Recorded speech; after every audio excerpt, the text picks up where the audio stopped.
দেওয়ার মাধ্যমে বাকি জনগোষ্ঠীকে পিছিয়ে দেওয়া হচ্ছে।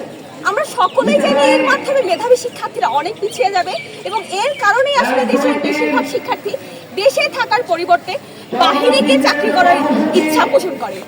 এবং আমাদের মেধা পাচারের অন্যতম কারণ হচ্ছে কোটা ব্যবস্থার এই অসামান্য বৈষম্য। আমাদের দেশ স্বাধীন হয়েছে বৈষম্য থেকে মুক্তি করার জন্য। যখন আমাদের দেশ পাকিস্তানের অধীনে ছিল তখন আমরা দেখেছি যে কিভাবে তারা আমাদের শোষণ করেছে, কিভাবে বৈষম্যের হাতে ফেলে আমাদের নিষ্কাশিত করেছে।